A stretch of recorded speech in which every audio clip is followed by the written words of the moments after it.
Welcome to an Oculus Medium list of things that I think that you should use.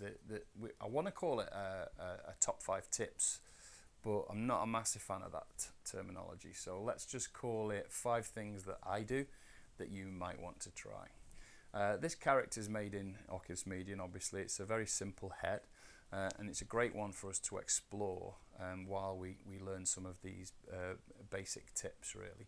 And I'll edit it quite a little bit, quite significantly, actually, not a little bit, and we'll work through why I do some of these things that I'm about to talk about. So the first tip, or the first thing that I would want to talk about, is resolution. If you're doing a character like this and you start with a completely blank screen and you start spraying in the air, which I'll do now and show you what I mean. So pick clay, we'll pick a colour from this character, so just a greeny brown colour, and we'll just, with a settings click, just check we're on continuous, which we are, and with the pull down of the thumb on the non-dominant hand, use a new layer. So now this green sphere here basically means I've got an empty layer, and I'm going to show you some things on this layer while we have the character in the background. Let's just move the scene graph over to the side. So in this layer now, if I just start spraying in the air, it's quite dark because there's no light on it, so I'm going to borrow a light from this character just so that you can see. So if I spray in the air, that's fine and it looks fine. To pull with my secondary tool, so I'm pulling with the trigger on my non-dominant hand and then hitting with the trigger on my drawing hand, and that's a smooth. But it takes ages to smooth, and that's the reason it takes ages is because of the resolution, or the voxel resolution of the layer. So what does that actually mean? So let's work through it bit by bit. So to have a look at this piece here, and then to change, go to manipulation, actions, and hover over the increase and decrease layer buttons, and you'll see there the size of the voxel grid is how high the resolution is that I'm using within the grid. So you could increase that, which isn't what we want to do. So you only increase it when you're in a position that the detailing is done and what we'd call the form is done. So that means the shape is right. We wouldn't want to be high resolution until that point. So what I always do when I start spraying something, so I know where I am in virtual reality space, and then I go to it and I go as low as I can afford to without having a complete mess on the screen. So let's go too low and see what that means. So now it's very, very blocky. You can almost see the voxel blockiness there. Now, is that too low, or is that too, is that going to be useful? Well, if you're just starting to block a character out, then actually that really low resolution might be what you want. You might just want to use that as your initial starting stage. Is it any useful for detailing? No. Is it ideal for the end of it? No. Should we have been one higher? So let's just try it. Increase 1. So that's a little bit smoother. Let's just use another tool. I'm going to use the move tool and move it around. You can see how blocky and voxelized it is there with the move tool. But actually, that's a little bit better than that low one. But everything's responding well. And the move tool, I always find, is a great test for this. Because if the move tool works well and doesn't fracture everything, then you're probably at a good level. You can see there's a bit of voxelization on the end there. That means it's getting a bit jaggedy. You could just smooth it down, but the smooth tool in this mode is going to be very destructive. But that's not a bad thing. So if we're using the smooth tool now, you can quickly iterate. So I can make all the shapes that I want. Let's just make some more shapes. And I can go crazy fast. And the smooth tool set on large will really pull it back for me. So everything that I do starts like this. If I'm starting on a character like the one we're going to work on, then I would have started in a very, very low resolution. And then slowly, stage by stage, you then go up and you can see that this one's quite high. And why that matters is, one, you've got a limited amount of resource in the system, so you want to go do as much as you can on those lower levels as possible, and then slowly work up when you feel that you've got the blocking right. So block out the initial shape. So with this model it would have been a nose, a couple of eyebrows. This one started with symmetry on as well, so that's always a good place to start if you're doing a symmetrical base character. And then go up and up and up, and then at a certain point you can start thinking about painting. So if you want to then have a go at just painting and see if the resolution is holding the level of paint, then that's a good, that's a good indication that you're at the right sort of level. Let's just move this out of the way for now, we don't need it. When you've got to that level, or when you've detailed it and you've gone up and up and up, what you can always do, if you go too far you're going to have system problems, and Oculus Medium will tell you that. But what you can do once you get to a certain level is you can finish it and then bring it back down. So as you'll see now, this is going to take a few moments. You can see the dancing logo means it's processing. But what I've done there is I've taken an incredibly high resolution model, and I've done all of the work at that high. I've done the final work at that higher level, or the higher voxel grid, and then I've brought it back down one level. And usually you'll find that you get away with it. However high you go, I mean, it's retained all of the painting, it's retained all of the surface, the skin surface, and I don't think I've lost too much. So I'm quite happy with that, and I do that all the time. So I'll go up all the way up, all the way up that I can, and then I'll come back down one.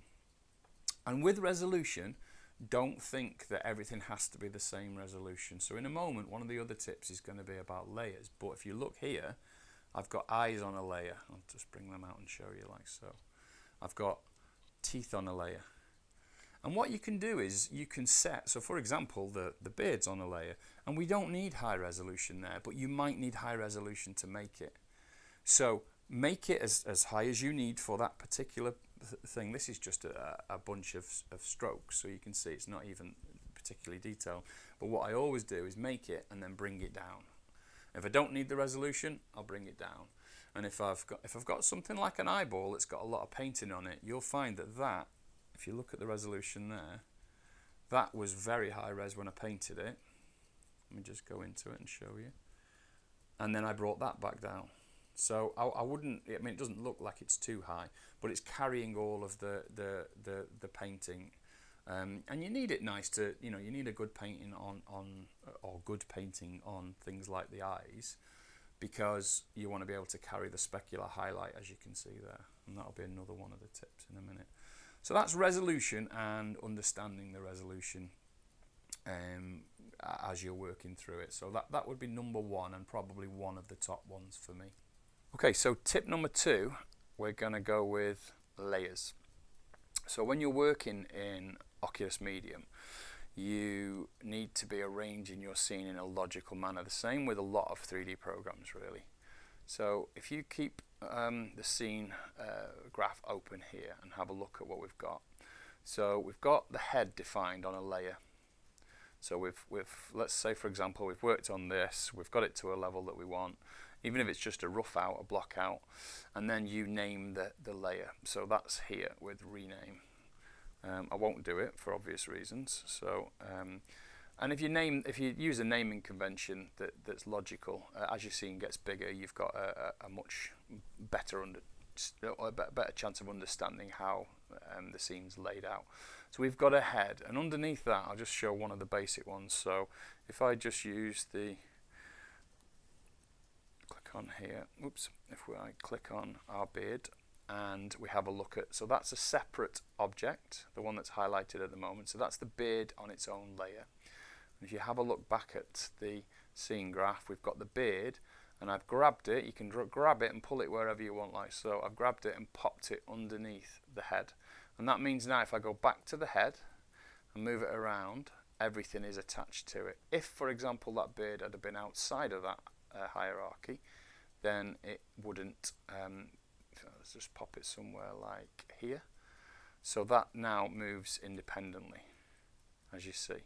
So that's obviously as you build a scene, you need to be dropping the new items under the hierarchy.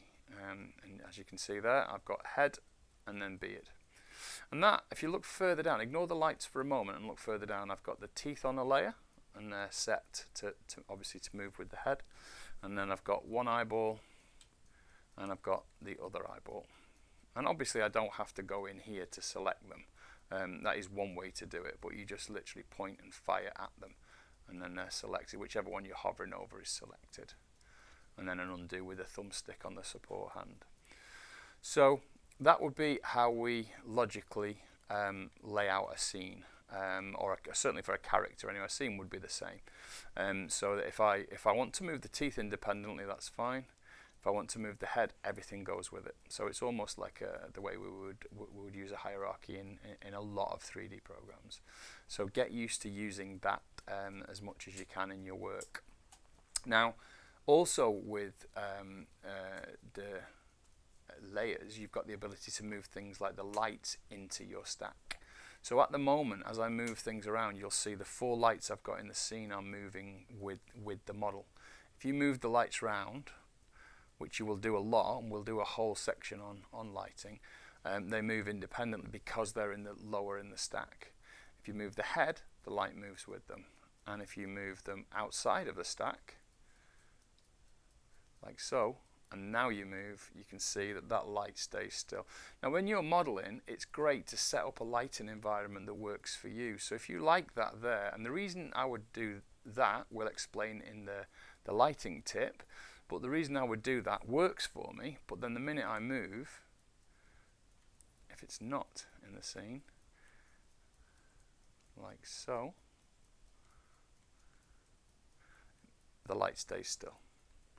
And what we want is the light to move. So let's put it back in the hierarchy, just by using undo there. So in fact we'll put it in the stack here. No, not that. Under the let's see, pop it under here for now. That's one light attached to another light. So if I've got this light and then this light, you can see the ones I'm selecting, then this light, this light, this light, and this light controls that light. Whether you'd want that, it's useful if you wanted to make almost like a light rig, so the light moves independently to the model. Knowing that you can do that in your layer stack is useful, because it means that you can control that lighting as you're modeling. And there's a good example. If I move the camera to the front light, so that red rim light there is really powerful, and when we'll talk about the lighting in the next tip, but it's really powerful when it's in a stack like so, when it's in the scene graph in that hierarchy. So the main point is just get used to building a scene correctly, use the naming conventions, and keep everything aligned logically under things higher in the stack. Okay, tip number 3, and it can be seen really well on this model, is the use of lighting. So to add lighting, we simply pull down on the support thumbstick on the support hand and click add light. And as you can see there now, we've added this light here. And that's quite a powerful light from above, completely wrecking the scene, as you can see, because it's blowing out all of the areas of the model. So if we've added a new light, the first thing we'd want to do is go to settings, and then you can change the parameters. So 1, it's enabled. 2, you can set the color. Now for this one, we'll pick a silly color because I want to show you how. Let's pick something like a yellow, just so that we can really see what that's doing. And instead of it being so close, we could pull it right back, and that would diffuse it a little bit anyway. You could change it to a point light depending on what you want it to do, but for this one, let's keep it as a spotlight so I can show you more of the settings. And change this cone width, and that will help us to target the lighting like so. Now this is blowing the scene out too much, so what we'll do is we'll grow the cone width, but we'll turn the brightness right down. And there you can see that's just giving you a lot more of a diffused overall light, like a fill light at the front really in this case. And then also you could change it to shadow map, and that would mean that that light then drives your shadows. So you've got to, and you can see there, that would be actually quite a powerful light to have the shadows turned on for. Unfortunately, you can't have it on all of them yet. So that's quite useful. Now watch, in the other tips we've mentioned about this, if I move this around, you can see how the lighting's moving on the head, and that's exactly what we don't want. So to solve that, go and have a look at the tip about the scene graph and understand why I would be doing this and dropping the light into the stack. Pop it under the head here, and that means that light now follows the model, and in this case it follows the head. Now with the lights, I've got quite a few here. I normally do a 3 light rig, and that would be, I normally would put a rim light over here, and I would have that quite bright. I'd pick a nice colour, in this case red because of the red background, and I would just have it not too bright, but just enough to throw a nice cast from the rear, like so. I've put a white light here. It's the same thing really, it's a rim light, but I just wanted to drop a bit more light, to push a bit more light from the bottom. And again, quite diffuse and also locked to the model as well, so that moves with the model. And then the fill light we've just added in, another fill light here, and you can see we've got these attached together because in the previous tip we dropped them in together. So let's unlink them for a moment. Now they're moving independently. And again, these are all different colours. It's indicated by the colour of the light itself, but just be really careful with those colours, because you can really destroy a scene with getting these lights wrong. This is probably the most important light here. So if you look at the eyeball, let's go a lot closer. Let's come right in on this one. So if you look at the light, what I'm doing there is that light really is going to drive my specular highlight inside the eyeball, and as you can see, one of the things that brings an eyeball to life, knock the brightness down but it still shows, the thing that brings it to life is that as I move my head, now you'll see me rocking in the video now, you can see the specular highlight travelling around the eye, and that really makes a character pop. But what I like to do, if a character is going to be presented most of the time in a certain way, so say for example it was going to be here, the same as a photographer would do, you'd move that light around to show the specular highlight in the right place. So you position this light to give you the correct effect. Let's just change the cone width a bit. The correct effect from the angle that you're shooting from. So much more like a photographer than a videographer perhaps. If we go back to the other eye now, you see that's moved. That wouldn't be any good for, if we're going to mainly shoot it from here, it wouldn't be any good. So we would, I've just lost it. Let's move it around, bring it down here, and we pop that highlight back there. So again, having the lights locked to the model helps. And you can see that it's, it makes a huge difference with that specular highlight from being in the right angle, even if it's only, even if it's not as bright as I'm showing here, it does bring that eye to life. It makes it look like it's wet, which is what we want with an eye. Now with the other parts of the lighting, remember we turned on the shadow map. You might want to just try different shadow maps, so let's turn that one on, and it might be that you want to drive the shadows from this way. And if you want dynamic shadows on the shoulder, you probably wouldn't do it on this one. Let's have a look. You can see there it's dropping the shadows. It does not really doing anything for us. So probably keep it on something like this, one from below, or the one at the back and above maybe. And that's pretty much how I use lighting, and what I would say is one of my 5 tips to really drive the scenes to a level that where they look good as you're even creating them. Be aware, of course, that one thing that affects the lighting is the scene. So don't forget that we can go into world and we can look at sun color. So this would have a dramatic effect on the look of the image, as you can see. we can change well, there's lots in here, and I'll leave you to investigate these, but there's lots to play with in here, like the fog colour and the background colour, the skybox and the ground plane. So I'd encourage you to play with this first and then set your lights. So, and be very careful with this one, the sun brightness, because this can be your friend or your enemy. I always keep it quite low and do the work with the lighting as if I'm in a studio. And I prefer the look when it's set with the lights rather than with the scene. So tip number 4, this is one of my favourites. So this is, because of the nature of voxel modelling, you need to understand the limitations of where a model will weld itself to itself. Now that sounds like a lot of words, and what does it actually mean? So if I want to have a crease anywhere, if I want to have something folded onto something, like for example this eyebrow goes down here, but if I pushed it any further it would weld to this nose. And let me just prove that to you, or show you what I mean. So if I want to now keep the crispness of this eyebrow, but I want to move it, oops, have to be on the right layer first. Doesn't help if you're not on the right layer when you're starting these things. If I want to move this down, 2 problems really. One, it's pushing the area of effect, it's pushing the nose as well, so that's not helpful. And 2, when I get anywhere near it, or if I inflated it, for example, it would weld it together here, or the voxel grid would fill it all in.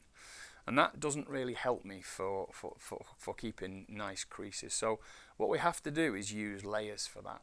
And what I'll do first of all is I'll just take this guy and I'll reduce his resolution, so it doesn't mean that we spend as much time watching a dancing logo. So we'll just decrease it again, and now we've gone down a resolution, so we can now duplicate it.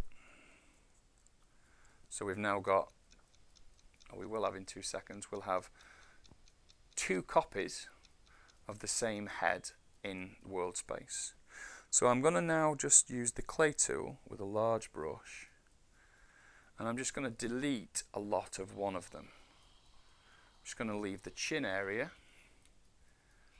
and it doesn't look like I'm doing anything. That's because there's 2 copies in the same space here, but you'll see exactly why I'm doing it in a moment. I'm just literally deleting everything above the chin, and I'm going to just work on the chin. So you'll see what I mean right now. So say I want to keep a double chin now, and I want a nice crease as the double chin comes over. So I'll now take the bit that's left, and with the move tool, if this does take too long, then there's always the option now to go down a resolution again. So in fact I will do that just to show you what I mean. So I'll go down on the piece that's left 1 more resolution. And what that means is now I'm a lot lower, but it means I can manipulate it a lot more.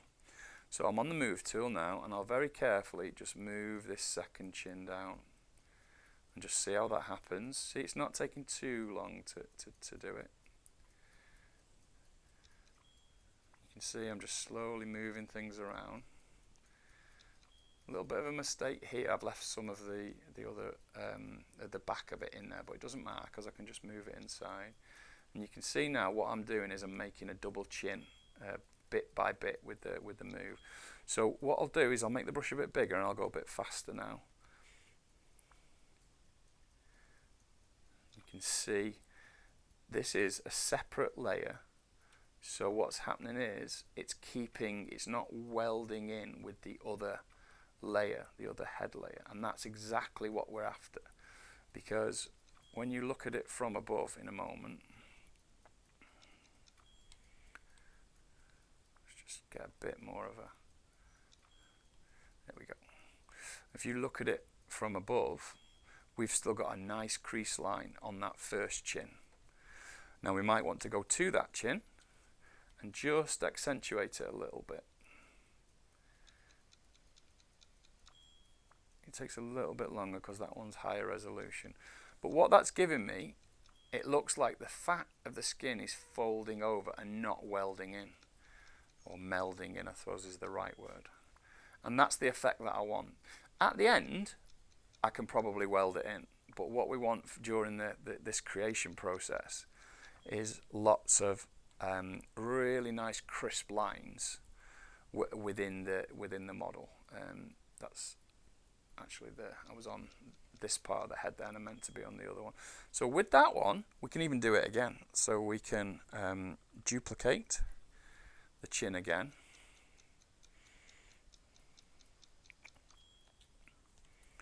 And now I'll go a bit bigger on the brush again. Make sure I'm on the move tool. And now bring the second one down.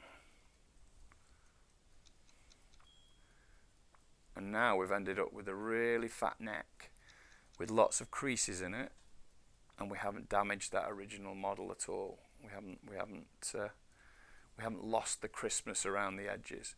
Now, as I say, at the end, we might want to weld that all back in, or we might want to just go back to this one and push it in a little bit there. Now, on that one, I'm going to use this tool, which is the inflate tool. And if I inflate to give me some of this like blobbiness around the edge, again, it's not welding in. So it's staying nice and crisp. And as you can see, it's made this guy, it looks a lot older and a lot fatter. But because it's on separate layers, I've got two benefits. One, it's not welding in.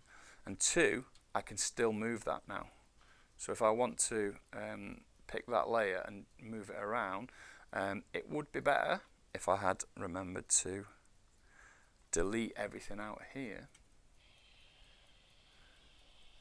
because now I'm moving it, you're seeing anything that I left in the scene. There you go. And now, yeah, I can still move it around and pose it. And I use that a lot because of the fact that it's not becoming all part of one mesh. And it really helps with the lighting, it helps with the look of the character, it helps with adjusting the character. So, you know, try that on all sorts of different characters. For example, you could try it as we started this tip. I keep noticing little pieces there that have popped out. What you could do is duplicate it and just make a copy of this eyebrow, and then move that eyebrow to that edge without it going inside there. So there are examples of where I would use it, and where building up those layers really helps. So that's how we would use the layering system and duplicating parts of the body. Okay, so the fifth tip in this section is understanding when and where to use stamps, and I mean coloured stamps. So let's just explore what that means. So with clay as the tool and a new sculpting layer, decrease the layers a couple of times, which I've said is what I do for most of the start of a project. Let's just spray in the air and see what we get. So first things first, this is going to be a tooth. So you can see how low polygon that is already, and that's perfect for what I want to do. So I'm going to now smooth that one down. And if it goes too smooth, then you can A, go higher resolution, or B, you can, there we go, or B, you can make it bigger and then reduce it down. So you could spray this big and make it, you know, just start with it, work on it with it bigger in the scene. The preferred method is if it's as low as this is, which is way too low, I would just increase the resolution and see if that works. Because we've got the lighting lock, don't forget it's going to look funny outside of the lights, because the lights are moving with the head, remember. So maybe even go one more now. So we've got the shape. Let's pull that into a tooth shape. So still isn't quite right, so I've smoothed it again. Maybe a bigger brush. There we go. And that gives us, no, it's gone a little bit too fractured there, so that means we could even go higher on this one. There we go. That's about right. So and just tweaking it to what I want. So that's the first tooth done. Now we want to duplicate that, but before we make that a stamp, we can paint it. So we just go to paint. Let's make it a dark base color.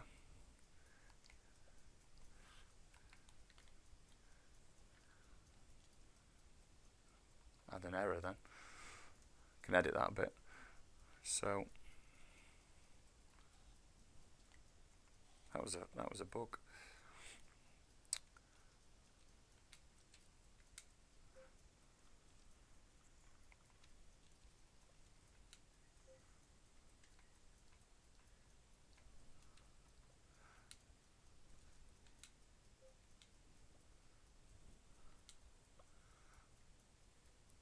Okay, we go to a dark colour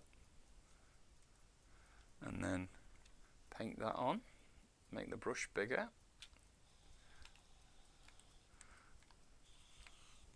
and then slightly lighter colour in the middle, maybe a bit too aggressive, so we'll change the opacity in the settings. That's better. So I've got a dark tip of the tooth and a bit lighter in the middle, and I could go a bit further than that and just put some more yellow in it, or even a bit of sculpting damage, but for this example it'll be fine. So we take that one tooth and we then hit stamp, and what that does is it makes us a stamp, and if you go into your settings you'll see it's now in your stamps, but what I want to do is use that over and over again. So if I just hit the green button and just delete away what we've got in that scene, and let's just take these teeth here and let us hide these teeth. So just turn the eye off.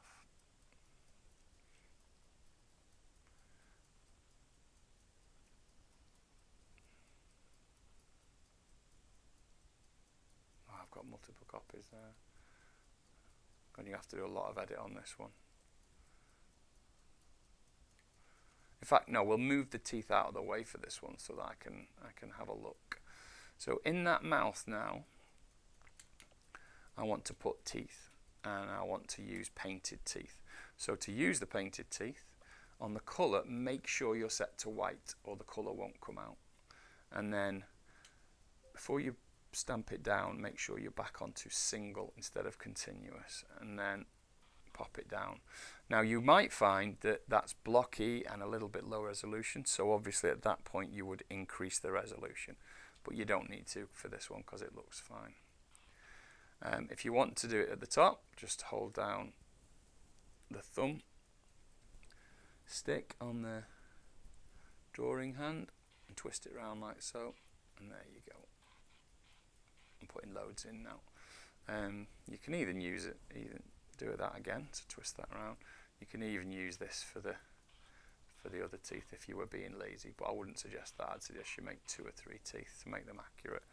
But that's where using these stamps, coloured stamps, is really, really powerful, because you can just make one object work really hard for you, like so. And those teeth are actually better than the other teeth, I think, anyway, so that might be a way that I would go with this model later on. I could even do things like stick it through his nose like so to make him into a bit more of an orc. So that's probably my last tip for everyone today, and there's tons and tons of tips that we can share for Oculus Medium, and because all of this geometry is good and useful for other things other than Oculus Medium, you can simply just export this out as it is. So the layering helps, and having all of the objects on their own layer and painted is a definite bonus. So have some fun with Oculus Medium, and I'll catch you in the next video.